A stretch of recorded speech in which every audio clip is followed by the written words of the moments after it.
It's quiet here in the forest. There are no birds to sing, no flying insects to buzz through the air, and no small vertebrates, furry or otherwise, to scurry through the underbrush.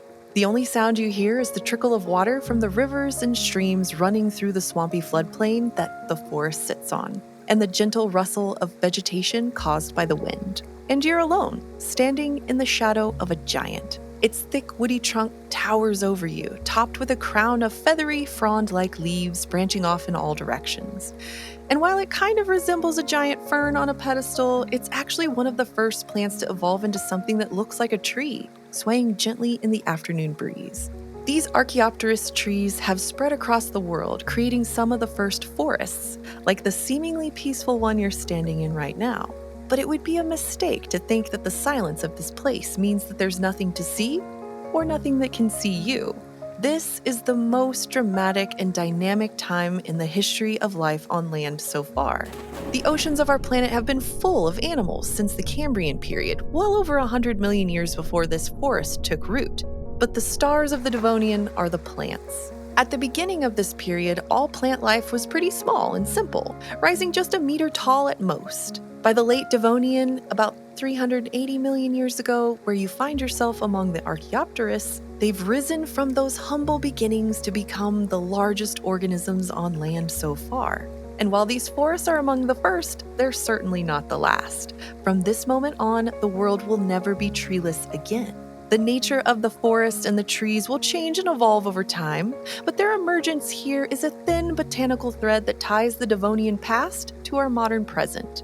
You set off through the lush green environment, you know there's more to see here. The air is cool and pleasant. It's around 17 degrees Celsius. The trees are giving you plenty of shade, and running fresh water is easily accessible whenever you want it. You really couldn't ask for better hiking conditions. As you weave between the trunks of the giant trees, ancient invertebrates scuttle and crawl through the ferny leaf litter and waterlogged soil at your feet. You recognize many of them as arachnids, worms, wingless insects, scorpions, millipedes, and centipedes. Bugs are taking full advantage of the land by this point, but as far as you can tell, the same can't be said for vertebrates, other than yourself, of course. As you follow the sound of running water, the forest gives way to the marshy bank of a stream.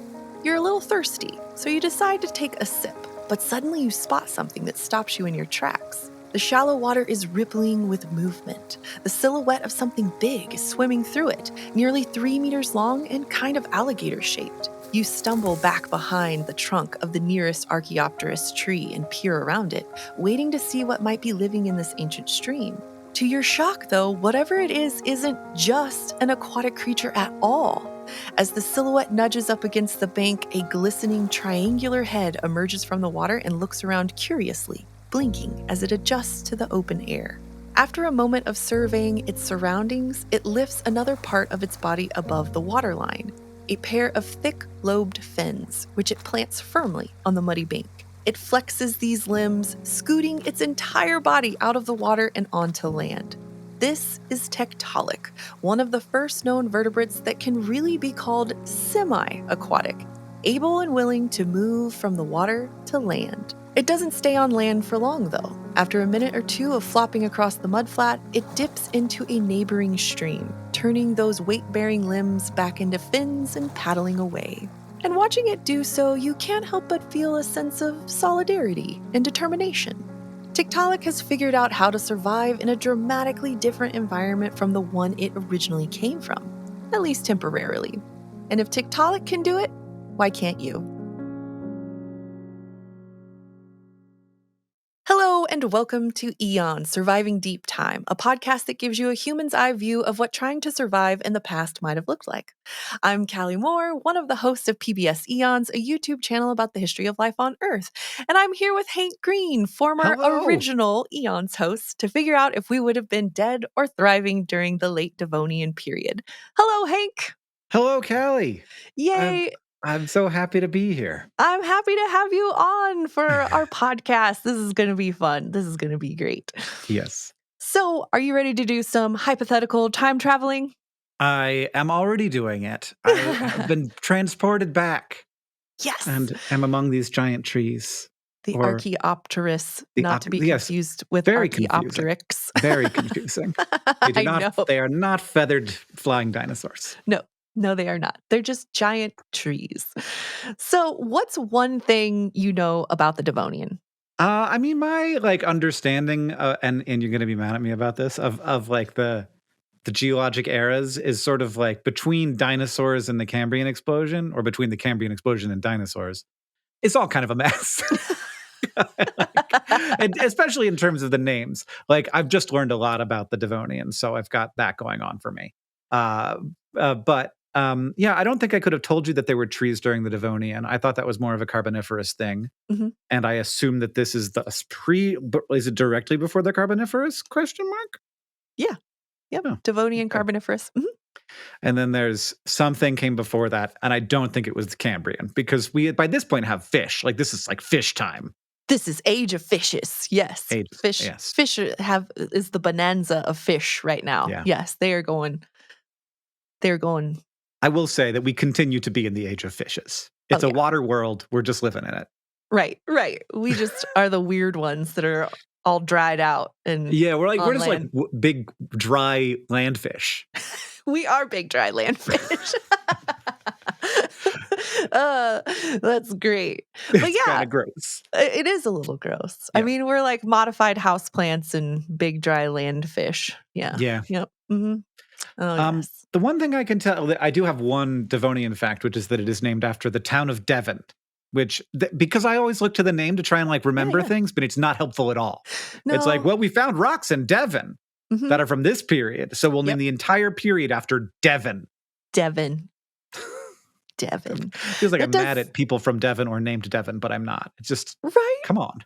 I know. It feels like we could have come up with something a little bit better. It's definitely one of those, we got there we named it too early. We should have stepped back and waited and been like, okay, we could name this like fish time. The Fishapodian. The Fishapodian. Perfect. Yeah. I know. We need to talk to the International Commission on Stratigraphy and be like, we need a better name. Yeah. If only we were in charge of the whole world. That's the one thing we would change. Dang, yes. I'm just going to change this one little thing that is inconsequential. You can do all the other terrible stuff you're up to, but this needs to be called Pescapodia at just this moment on. For this moment until forever. Yeah. Yeah, so you mentioned it. This is the Age of Fishes. We got lots of fishes. We have the most extensive and complex ecosystems with both big organisms in both realms, so in the water and on land. We've got these forests. Because before this, land was some plants, like low down little plants. Little guys, yep. We had some little ones. So the period before this is the Silurian.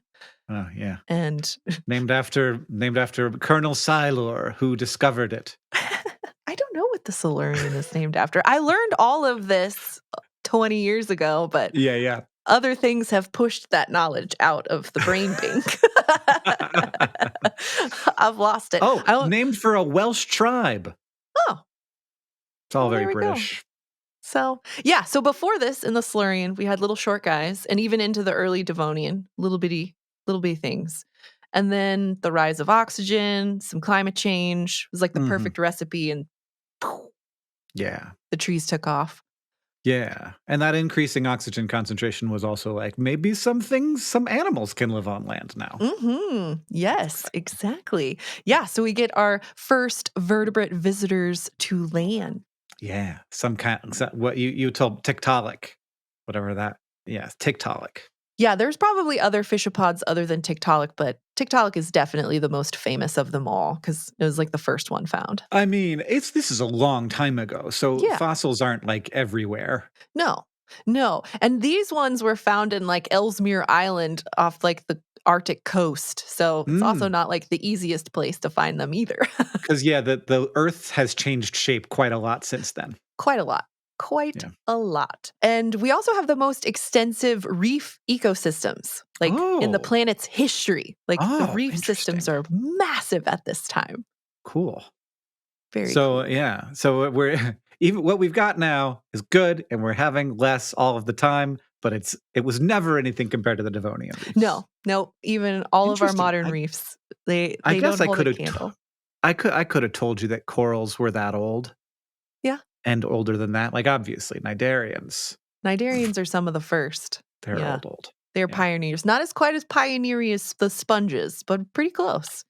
Good old sponges. Good old sponges. What are you even? Well, I know. I think about that every single time I think about sponges. I'm just like, how are you alive? How does this work? Yeah.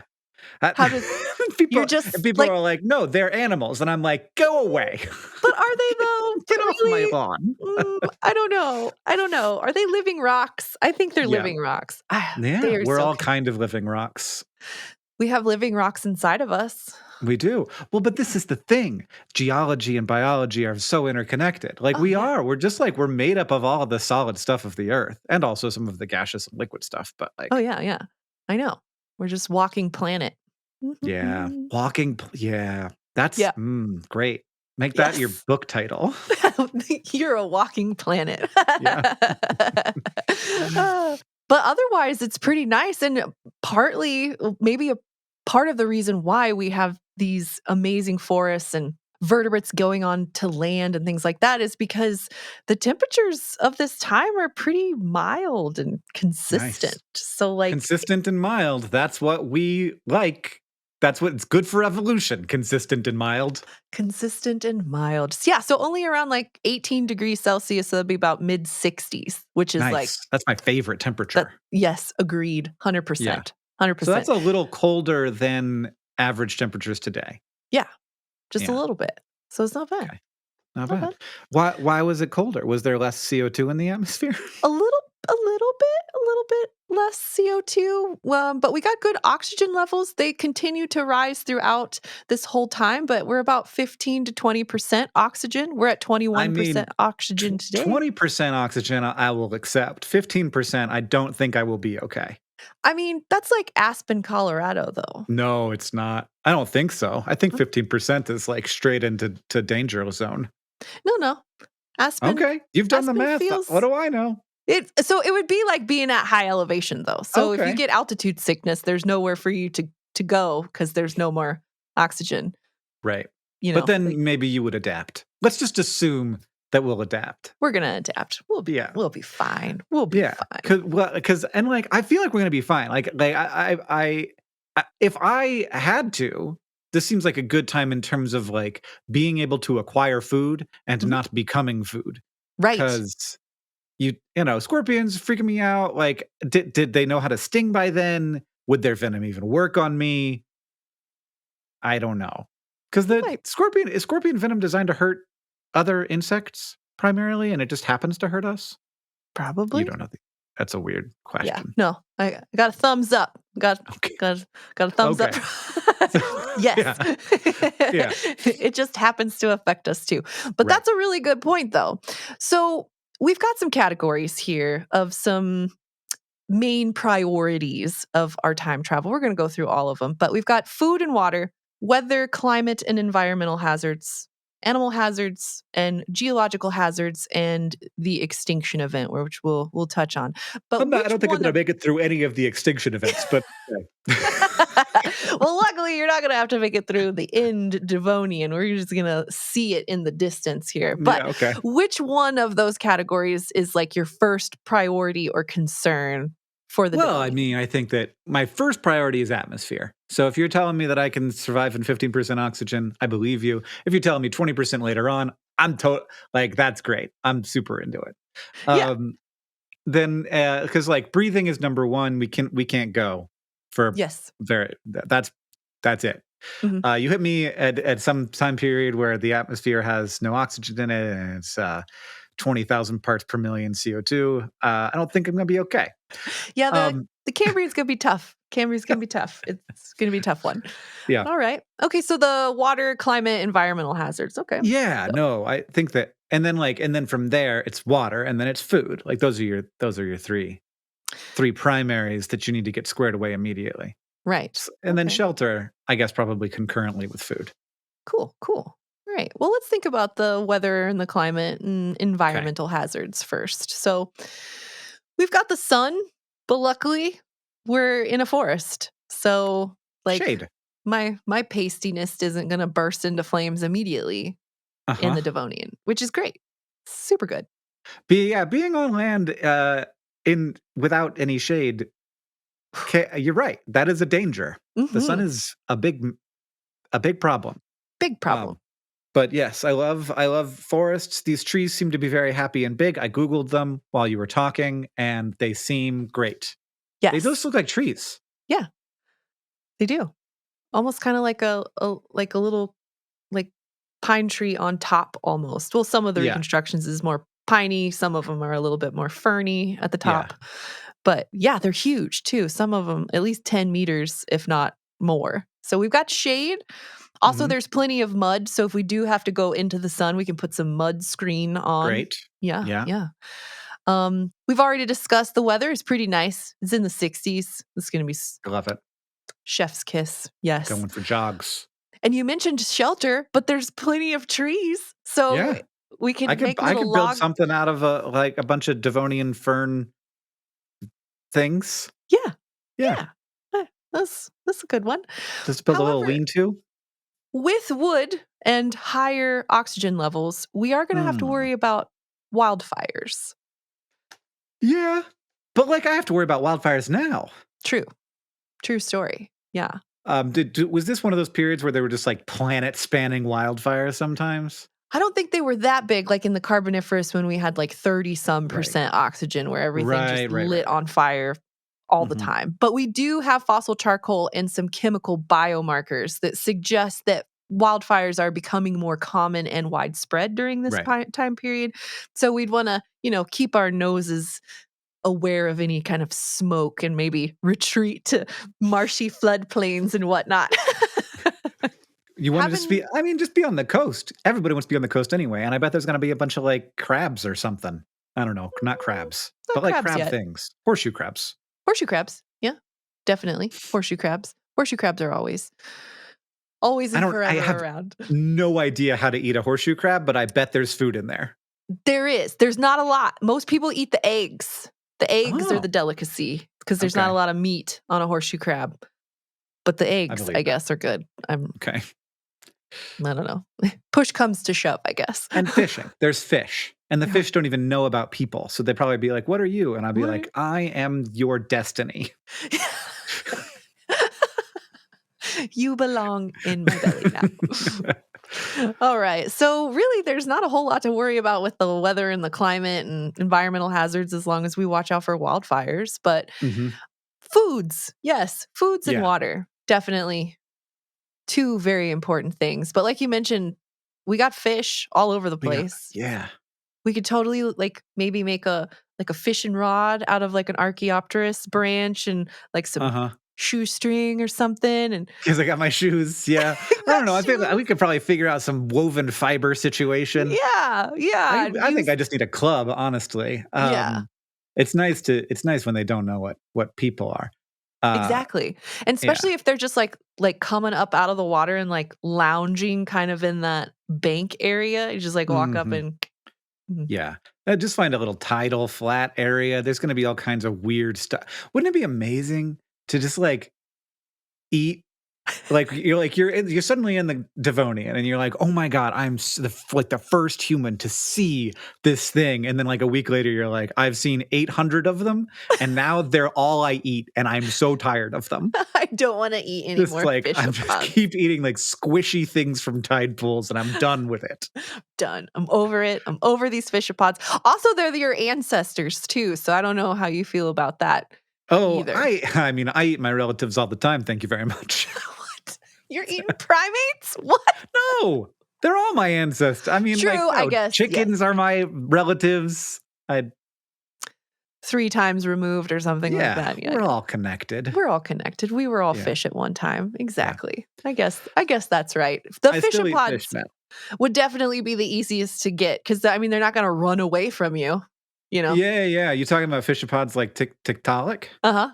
Are there going to be a bunch of those around? There probably were quite a few of them, and some of them got really big, up to 9 feet long, almost up to 9 feet long. I'm making a club, and I'm just clubbing those guys. Clubbing. Yep. Going to go clubbing. Going clubbing. Going clubbing. In the Devonian. Yeah. Do you think that you could eat the plants at all?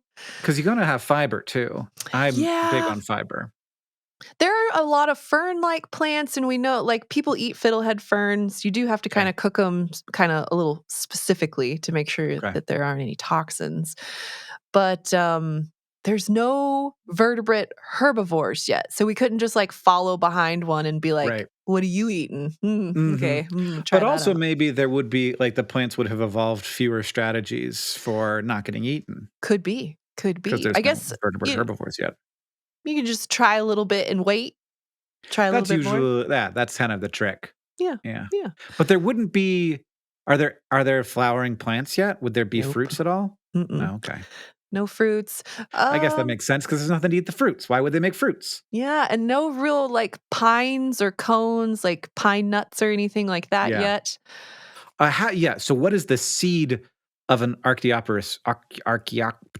Frick. What was it called? I know. Archaeopteris. What's it? What are they? Are they like spore plants, or do they have seeds? Okay. Let's see. I think they are spore bearing. Yeah, I'm pretty sure they're spore bearing right now because we don't have seeds yet. So they would have to be spore. Yeah. Which sounds less appetizing to me. Yeah. But I'd try it. I'd nibble. You got to try. I mean, you're in the Devonian. You gotta try. You gotta try everything. There's also fungi around. We don't know if it's gonna kill you or not, but it's there. Well, I mean, one nice thing, and this is primarily a guess, but like one nice thing about being in an era where no life is closely related to you is there will be no pathogens evolved to invade you specifically. Yes. So you're never getting a cold again. Like 100% of the human-born viruses in the Devonian came with you. True story. Yeah, you're just like a walking cesspool of germs. Yeah. Like you'll still have the herpes virus you contracted when you were 5, but you will not have any new ones. Nope. So hopefully the fungus doesn't make us sick, or there's no hallucinogenics in them or anything. And I don't know. It's pretty boring. I think that's one of the big concerns about the Devonian is that maybe there's not a lot of recreational activities. So maybe a hallucinogenic fungus would be a good time. Good outcome. Yeah. Give yourself a little entertainment. Have some giggle fits and stuff. Remember that we're all one, and the circle of life. One with the Devonian. Maybe we can lick some Tiktaalik or something and we'll get hallucination. I mean, one thing I'll say about traveling the Devonian, year 4, I'm licking everything. I don't know how long I have to stay, but eventually I'm going to start licking stuff. Yeah, that's probably a good call. I mean, why not? Why not? At that point. Probably eating... I'm going to guess that I'm going to eat a fair number of bugs, too. Oh, yeah. There's a lot of bugs. Not any of them have gotten to, like, gigantic proportions yet, so you're going to have to probably collect quite a few of them. But you could also use them as bait if you wanted to go fishing. But I think you're right. Yeah. I think you're right. Head bashing is going to be the way to go, for sure. But we finally have wood, though, so we can, like, build a fire. We can cook. If we can find something to cook on or in. That's amazing. We'll be able to as long as you don't start a wildfire. I mean, if the oxygen percentage is 15%, I feel like it's going to be tricky to start a wildfire unless it's very dry out. Yeah, probably. I had a question. Yeah. Is there a concern that if I kill one of these Tiktaaliks, that I will immediately vanish because it was my direct relative? I feel like the chances of you killing the one... These are actually human ancestors. Right. It's probably pretty... And we don't know if Tiktaalik is like the direct root, but we think that something like Tiktaalik, the little fishapod looking thing, is definitely the step in evolution to us. Mm-hmm. But also... It could be. Yeah, it could be that I kill and it's just like different. We ended up with different humans. Oh man, that would be Oh, that's like the paradox of time travel. You got to be just wanted careful. to make sure, like we got to analyze all the different dangers here. You do. So it'd be really weird to kill yourself because you killed your grandfather.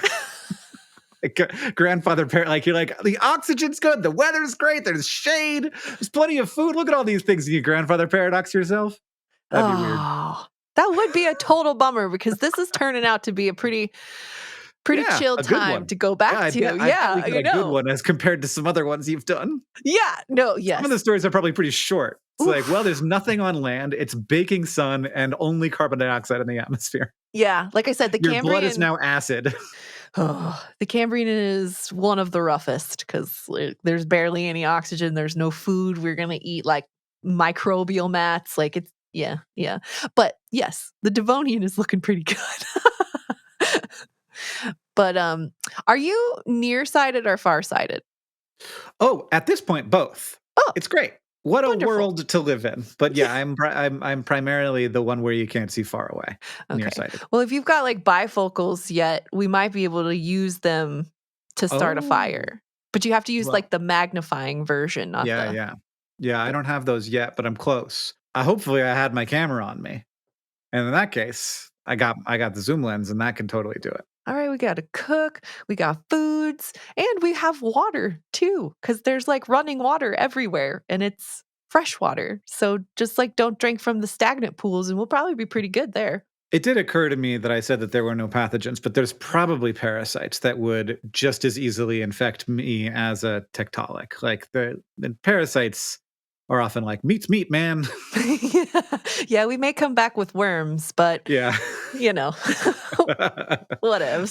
But I'm going to drink that water because the other option is not drinking water. Yeah, you got 3 days if you don't drink water, and then you're toast anyways. So the only thing I think we'll have to worry a little bit about, depending on how long we're there, this is an unknown amount of time. Whenever we I thought we were stuck for good. No.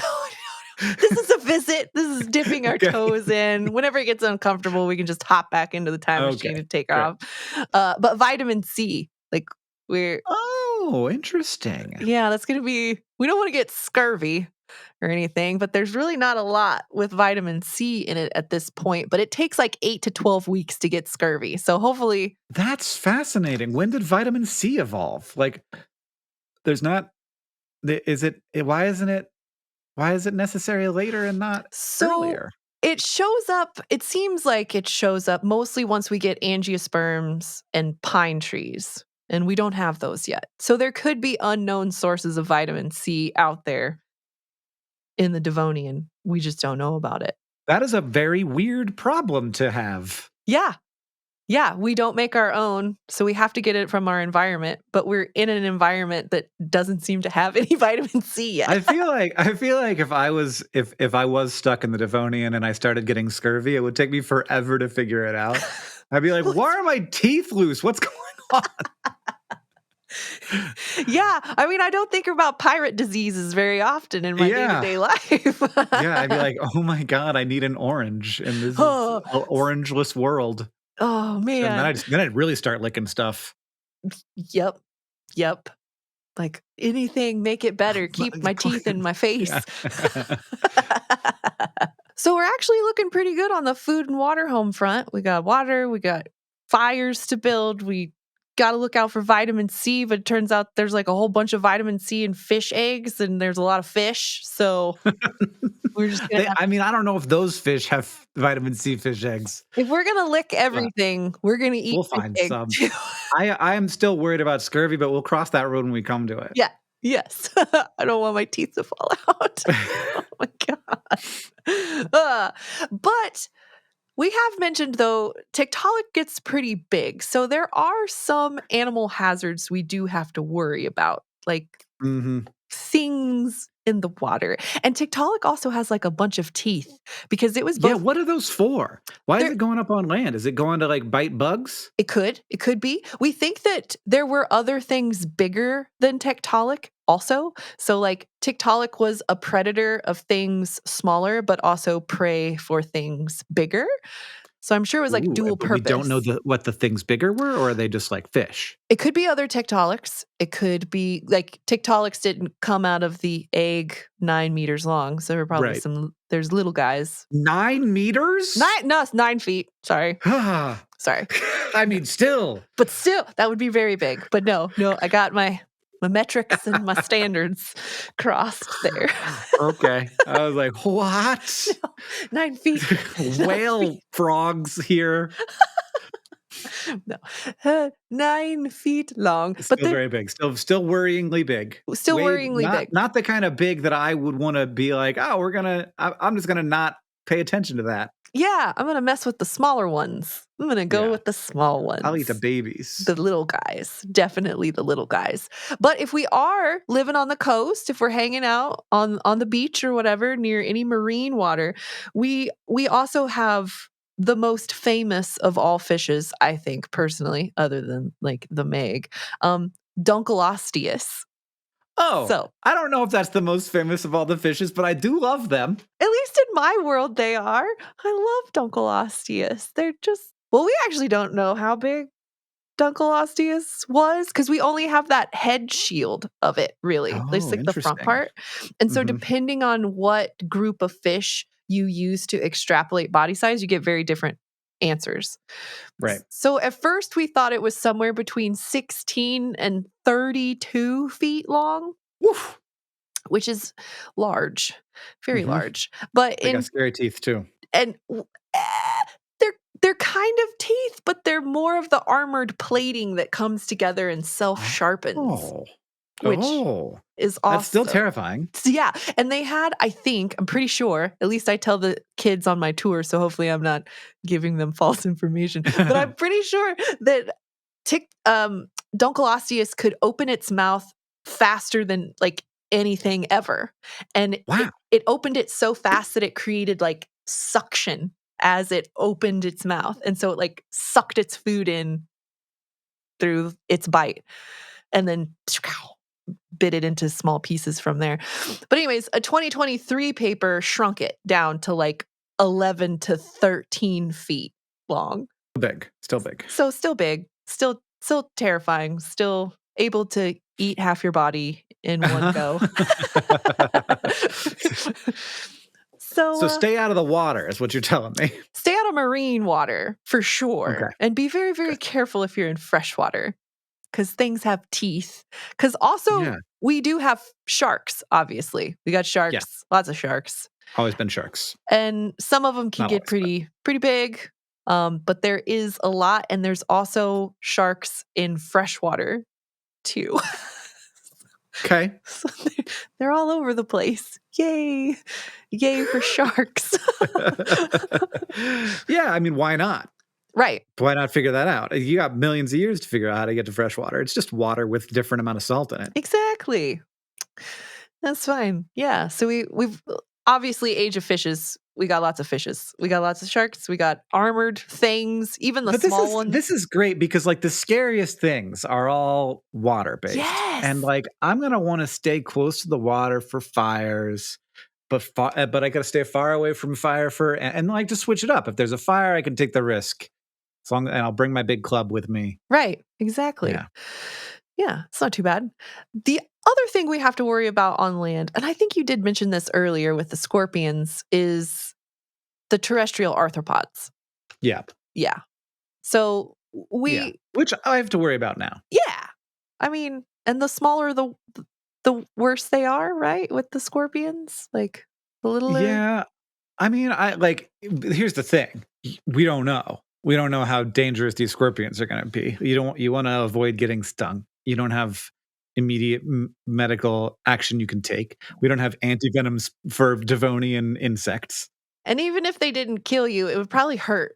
Like hurt. For sure. Yeah. Definitely. So you don't want to just hurt yourself, but you could also eat them, I guess, too. So just take Yes, you can definitely eat scorpions. Yeah. But like I would definitely prefer Tiktaalik meat if I could get it. Like I said, there's little ones. We'll definitely eat a Tiktaalik. Well, definitely. It's going to happen. It's got to happen. What did my ancient ancestors taste like? Oh my goodness. But for the most part, yeah, all of our animal hazards are in the water for the most part, and just don't step on a scorpion or lay on one or something like that. And we'll probably be pretty good. Probably Yeah. be pretty good. Yeah. I know this is I turning love it. out I'm to glad. be. I'm so happy you brought me back to one of the times when things are like pretty chill. Yeah, me too. We get to just learn and eat and have foods no one has ever fooded, and maybe get a parasite. A couple, probably. A couple parasites. Gotta cook our food real good. If we're getting the fires going, maybe we could even sterilize our water. Oh yeah, there you go. We just have to have a container of some kind. Oh, that's a good point. We have to do pottery, which is going to be work. That's going to be tough. It's going to be tough, Yeah. but it could be done. We might be able to stoke a fire hot enough to make some. I'll just like maybe the Dunkleosteus head plates could just be bowls. Oh, that's a good idea. That's a great idea. I mean, it's made out of bone. Yeah. So just dry it out and fire harden it, and yeah, for sure. They got to be washing up on the beach sometimes. Oh yeah, for sure. There has to be some around, of course. Yes. I can't imagine just like walking along the beach and being like, oh my God. Oh my God. It's like I know. A giant washed up Dunkleosteus. That's why we have to make podcasts about this. Yes, we must. We must make podcasts about finding dead Dunkleosteus. Dunkleosteus. It's very important. We must say it correctly. Oh, I said Dunkleosteus, didn't I? Yeah, it's Dunkel. It's named after a guy's last name, Dunkel. So, okay. Dunkleosteus. I just came from a paleo convention in Bozeman, the Dinosaurs and More, and one of the speakers made everybody say the name correctly. Dunkleosteus. I'm probably part of the problem with that one. Well, now you know. Now you know. Now I know. All right. I think the last hazard we got to look into are geological and the impending doom of a mass extinction event. Oh, sure. Yes. So where we're at about 380 million years ago, we're probably right on like the cusp of the biggest geological hazard of the period, and that is massive volcanic eruptions, of course. Those are the worst. Of course. And these eruptions are kind of the leading potential drivers of the end Devonian mass extinction event, alongside the ocean anoxia and changes in climate and all the other wonderful things that come from actually the spread of land plants also. So land plants, even though it's amazing that we have them, they start to kind of mess with the climate too. So the end Devonian is the second of the so-called Big Five mass extinction events. And a lot of people kind of argue that these were more like a series of extinctions that kind of couple at the end of the Devonian. There might have been like 3 pulses of these, maybe one that had 2 pulses. We're kind of still trying to figure out. Yeah, it's not easy. It's not. It's a mess. It's not easy. But the pulses are probably all somewhat caused by atmospheric change. Yes. Yeah. So you got the volcanoes going off, and then you got the land plants. So you get a lot of these swings from hot to cold, right. hot to cold. Yeah. So yeah, the plants are drawing out carbon dioxide, and they suddenly shift the climate cold. And so we get cooling and glaciation, but then you get that flip from all of the volcanic eruptions, making it hot. Pew, pew, pew, pew, pew. So double whammies all over the place. Another one is like with these early trees, we have like weathering, like rock weathering for kind of like, extensively for the first time too. So it's disrupting nutrient cycles and dumping all of the enormous amounts of like phosphorus and stuff into the oceans. And those cause the massive algal blooms and deplete. Then the atmosphere of the ocean changes, and by atmosphere I mean dissolved gas concentrations, and that's a big problem. Yeah. If you want to do a metabolism. Yeah, exactly. I know. So yeah, it's just, man, it's a pretty rough time. And the extinction event itself is mostly marine species. About 80% go extinct, which is a lot. Yeah. Terrestrial ecosystems are less affected, though. So now maybe we'll just be up there being like, boy, it sure does get hot and cold. Well, I mean, we'd have to be alive for geological time. Yeah. We'd have to be there for a long time. We'd have to be there for we can pop back and forth for a little bit. Try out both of them. Do you get the sense that people think of mass extinctions as a thing that happened over the course of like a year? Sometimes I think that people don't. Well, I mean, it feels like mostly we think about the dinosaur mass extinction, which is like a one large, extraordinarily charismatic event occurred, and it changed things for the whole planet really fast. And like in that case, like things did go extinct in mere years. Mm-hmm. For sure. But that's not how a lot of these bigger ones happened. Definitely the KPG is one of those catastrophic events. Like it was a really bad day on Earth and like the worst day on Earth. But a lot of the other ones. Another great book title. A Very Bad Day on Earth. A Very Bad Day on Earth. I got to get to writing, man. Oh my goodness. Yeah. But so I think a lot of people think about the KPG as like their one extinction event that they know of. It killed the dinosaurs. The asteroid came down and then poof, there was no dinosaurs anymore. It might have been a little bit slower than that, but like it was still really fast, geologically speaking. The other mass extinctions were much slower, longer periods of time, but I think still humans have a hard time thinking in deep time anyways. So yes, I think that a lot of people probably think that these mass extinctions were like, boom, it was just like, right, and it happened. But this one is probably like 500,000 years to a million years over the course of these pulses. Wow. So that's a lot. That's a long time. It is a long time. Yeah, definitely. That's longer than humans have existed. I know. It's crazy. In total. Sum total. I know. Like 300,000 years max. We've been sapiens. I know. Mm-hmm. Yes. But like all mass extinctions, though, there are other factors that have been proposed. And that includes comet, meteorite, asteroid impacts, and even supernovas. Oh, is this one of the ones where they think a supernova might have been it? Might have been it. Yep. Might have been a supernova for sure. Just perfectly positioned towards Earth and messed with, just obliterated the atmosphere a little bit. Mm-hmm. Mm-hmm. Very weird. I know. And so like it feels like someday we will figure that out. Like we'll have better tools, be able to run the simulation in reverse. I don't know. I don't know either. I don't know how we're going to figure these out. Oh, well, chemistry. So much chemistry. Chemistry and physics and biology and geology, I bet is how we're going to do it. Yep. I put money on that. Yep, for sure. But again, we're going to be okay because again, we're there right at the very beginning of it. So we're kind of a little too early to like the worst of the eruptions, hopefully the worst of the supernova. We're there at the beginning of the mass extinction. Yeah, okay. Yeah. I would love to be there for the supernova, but like I also, as long as I had a good sunscreen.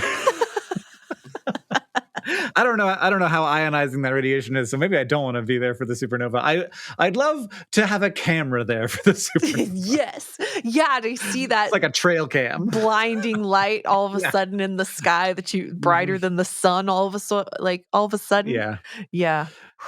That's wild. That would be pretty wild. I know. Are there any supernovas that are supposed to go off in our Betelgeuse? Yeah. Oh, yeah. Not in our lifetime, but like we don't know. It could, but like it's very unlikely. But it's it's ready. It's ready to go. It's ready. But like in terms of star lifetimes, ready to go is a pretty wide range. Same thing with super volcanoes like Yellowstone. It's also ready to go. Yeah. But ready to go. But it's definitely not currently going. It's not. Yeah. No, it's not. It's not going. Nope. I once was like, how would we know though? And somebody was like, well, but, in the decades and centuries before, the ground will swell and increase in height by dozens of feet. I'm like, oh, that's actually kind of hard to miss. Yeah, that's going to be a hard one to miss. Yep. I think we'll definitely get like a warning before it goes off. So everybody in like a, I don't know, 500-mile radius can move out of town or something. The warning will come, but then it'll be like, this is going to happen in the next 100 years. And people are going to be like, yeah, I'm not going to move. 100 years. That's nothing. Yeah.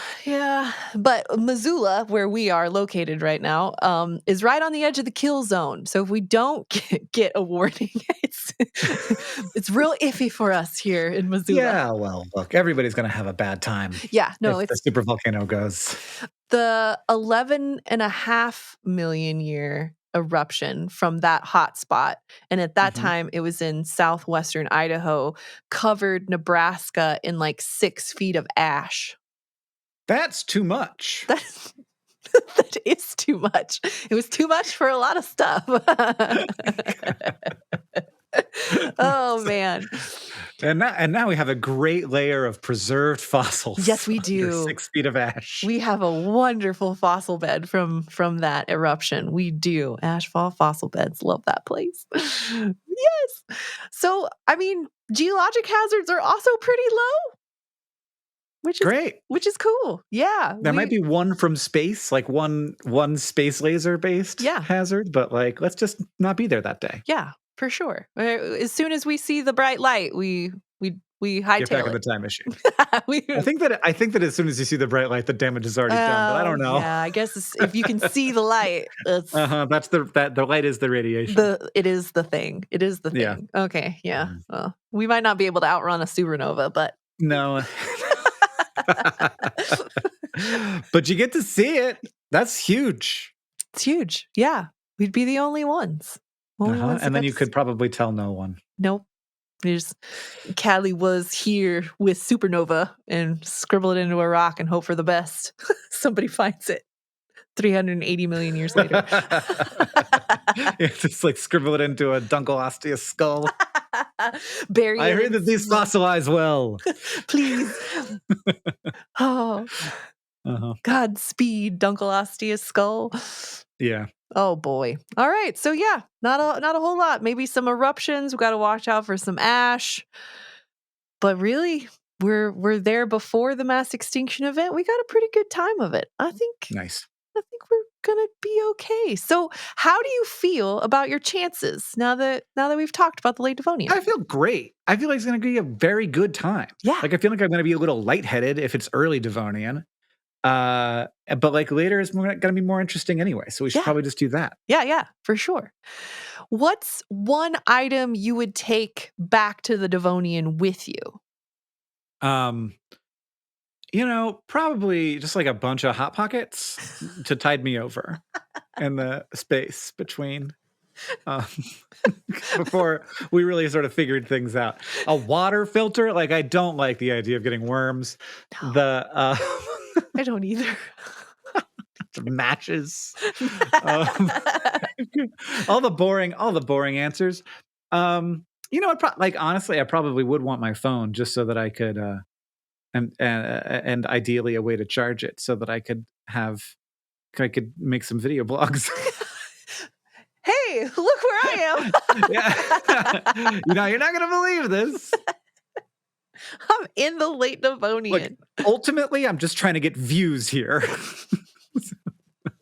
I think this would get you the ultimate views. I think I'd probably get plenty of views. Yeah. Though I bet we wouldn't beat Gangnam Style. Nobody watches Hank Visits the Devonian 1,200 times like I have with Gangnam Style. Maybe. I don't know. The First Time Traveler also being Hank Green, the guy from the internet. I don't know. It might. I hope, as a paleo nerd, that somebody going back to the Devonian would beat Gangnam Style. I guess. I don't know. I got cancer and it didn't beat my giraffe sex videos. Wow. That's right? That's weird. I felt like it was big news to me, but people were like, but how did giraffes do it? I mean, sex sells. So if we could get some Tiktaalik doing it, that might be You won't believe what I just found. Watch this, kids. Oh my goodness. Yeah, that would do it. That would do it. All right, what's one non-living souvenir you'd want to bring back to the present with you? Oh, I bet like during the process of living there for a little while, I'd get pretty attached to some object. This happens to me, but I can never predict what the object is. But like teeth. I think that's just like some teeth would be fun. Um, but like also, like here's the thing: you're gonna find something no one else has ever seen. Oh, Like yes.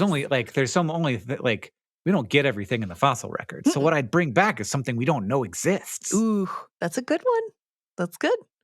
I don't know what that thing is because we don't know it exists, but it's going to be cool. It's going to be cool. What would you bring back? Oh, man. I don't know.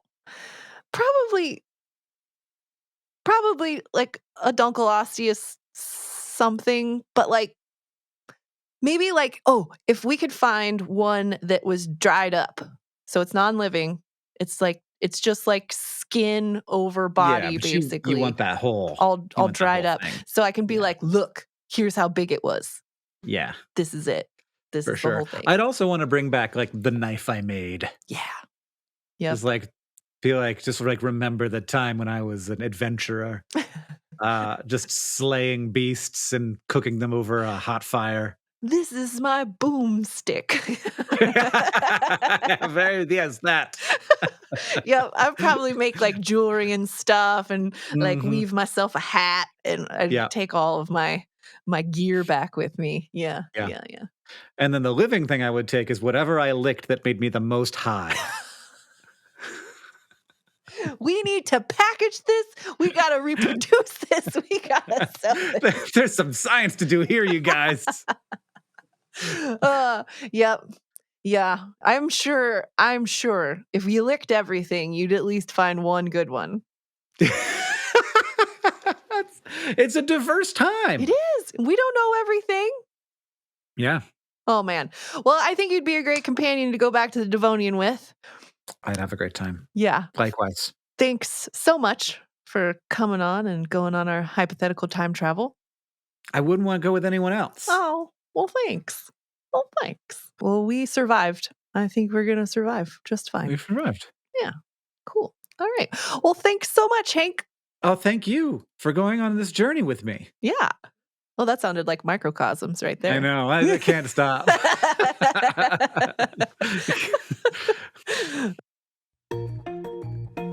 Your days of wandering the forest and floodplains of the late Devonian have been pretty idyllic, apart from the occasional wildfire.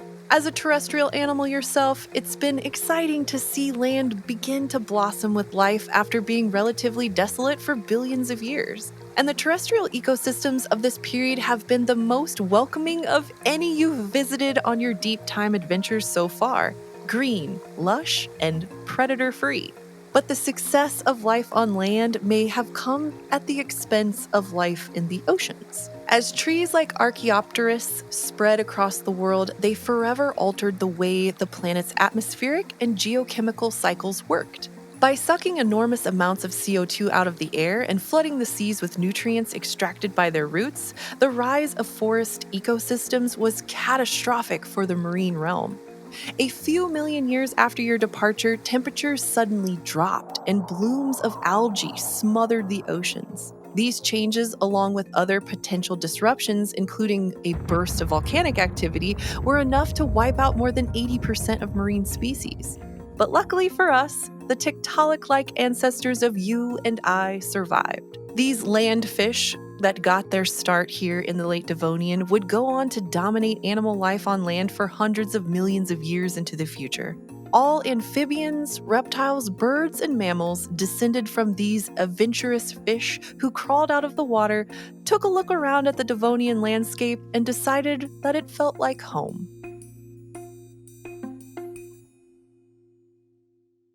Thanks for joining us on this journey into deep time. Tune in next episode to journey even further back in time to the teeming seas and barren beaches of the Cambrian period. In the meantime, you can find us telling more stories from our planet's past over at youtube.com/eons. This episode was written by Farhan Mehta, fact-checked by me, Callie Moore, and hosted by me and Hank Green.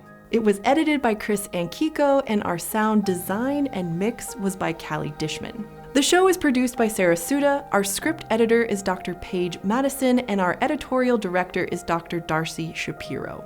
Our executive producers are Seth Radley and Hank Green. The executive in charge for PBS is Maribel Lopez, and John Campbell is PBS's Assistant Director of Programming. Eons Surviving Deep Time is a production of Complexly for PBS Digital Studios, and we are distributed by PRX. Until next time, you can always visit us over at youtube.com/eons for more stories from Deep Time.